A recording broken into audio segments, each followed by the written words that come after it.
G'day, it's Chris. Welcome back to the shed. Welcome back to Flat Tank Journey and the Raleigh project. It's just sitting off to my right and it's going really well. I'm really pleased. You've seen a lot of it in the last few weeks as we doubled down on the episodes to try and push a bit more content through.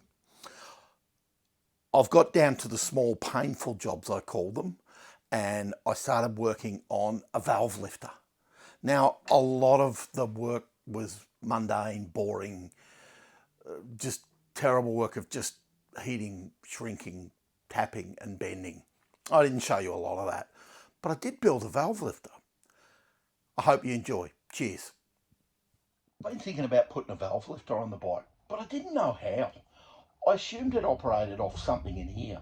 So good old Google images, and I found an image. And it turns out I have part of the valve lifter assembly already.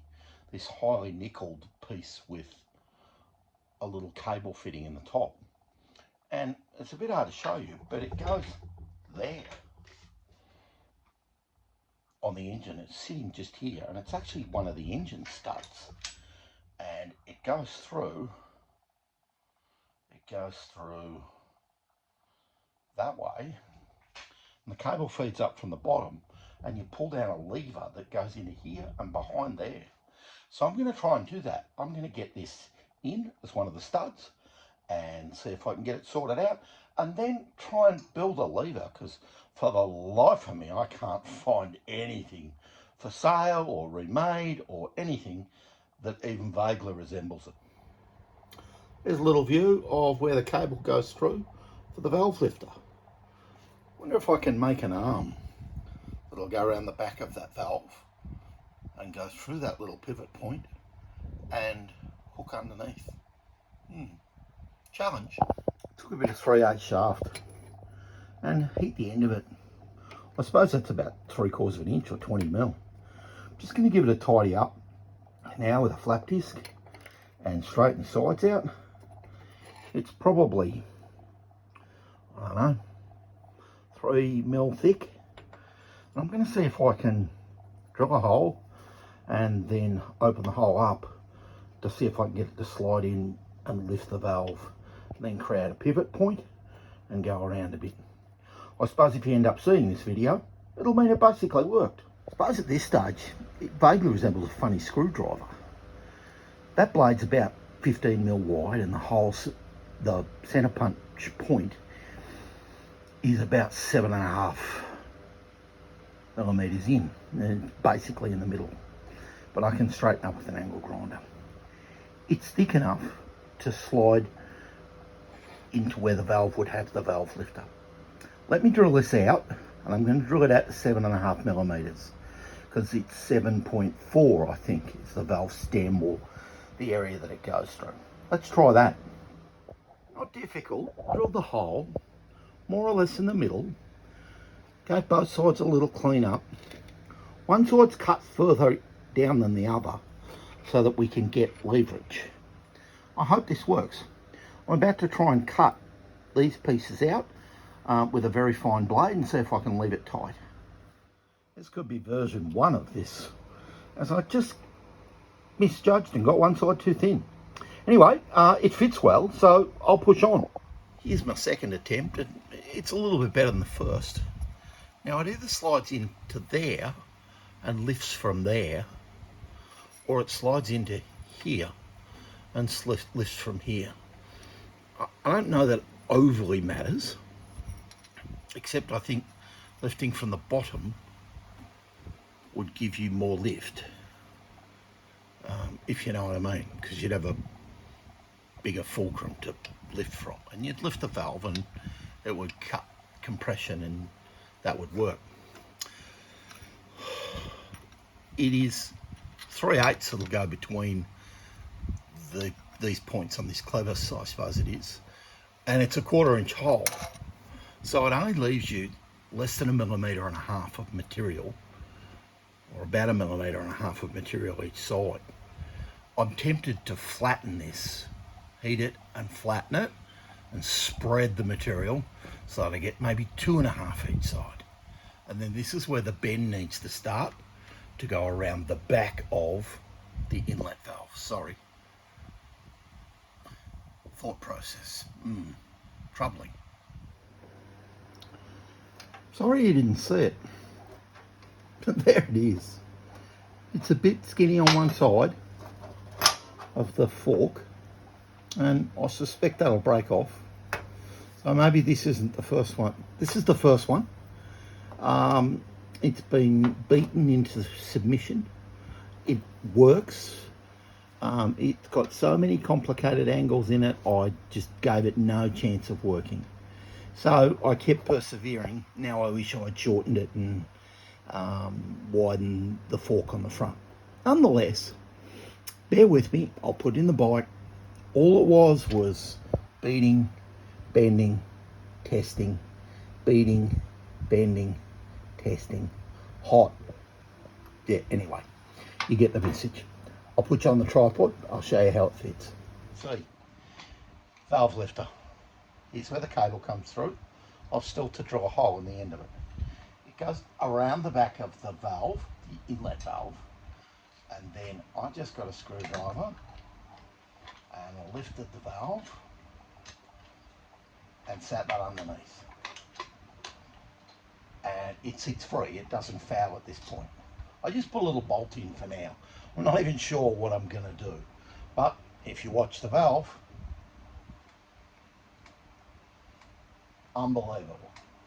They couldn't have made a more complex system if they tried. That resembles what it should be. It isn't what it should be.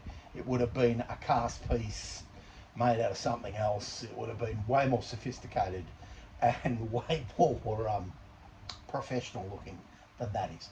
However, that actually works, weirdly. I'm going to sleep on it for the night and have another think about it. I've made that out of 3/8 bar. I've contemplated making it out of 1/2 inch, but using the lathe to turn this bit back to there to 3/8 and leaving this 1/2 inch to leave me more room to beat out the fork and to beat down a flat to put in between those forks, the clevis, whatever it is. It's just a bit skinny on the end, but if you get it any thicker, it won't fit between the gap where the valve lifter goes.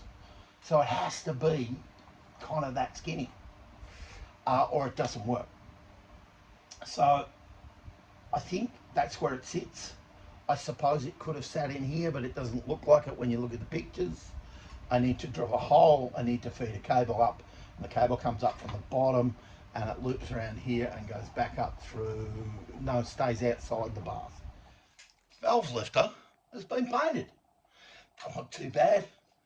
And I've made a little pin with a split pin hole to go in the back. I'm going to see if I can get this in here. Well, I can get it in, it's just a bit fiddly. I've put the cable through, not sure why, but I did. When you get it right, it just goes in. There we go. And there's the pin. And that should just slide through the hole. A bit of encouragement.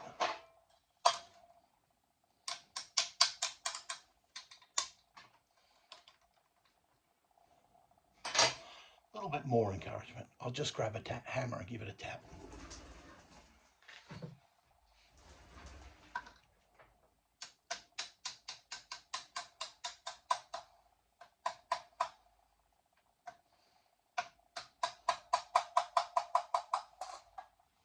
Isn't that frustrating? Something's just not straight.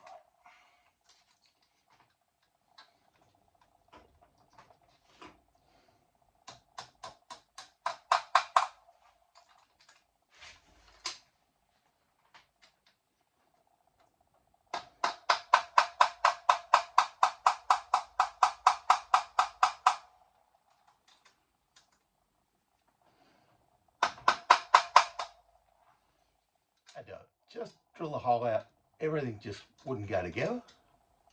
Now it does, and it fits. I'll get a split pin in the back of that, tidy it up, put the cable in. I'll show you. Alright, got my split pin installed, and that wasn't too difficult, I suppose. A little bit fiddly to get into there. Maybe I should have put the split pin in the outside.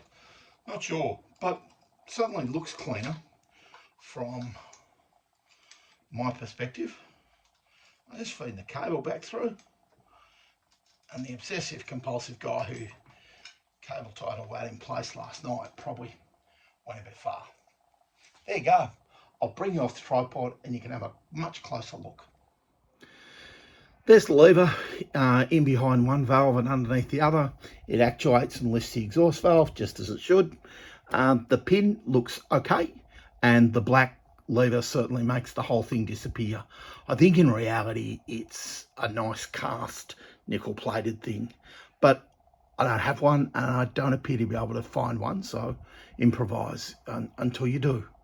The lovely original cable holder is good, and then the cable runs down underneath the engine, just misses the exhaust, and is cable tied to the frame as it goes up to the bars.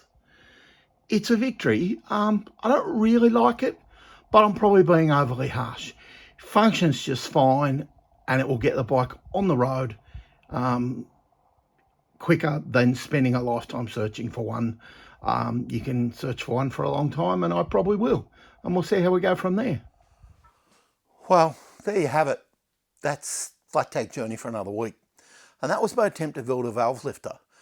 I've actually connected the cable and got the lever on, and tested it on and off numerous times, and it's still all holding together. It is a little bit thin on one side, so I'm a bit concerned, but it does function how it's meant to. That was the main thing. I was really surprised that I could actually achieve it. I really, really was. Anyway, hope you got something out of it. Hope you're tackling something in your shed. Like, comment, subscribe, send us a message. Cheers. Have a good one.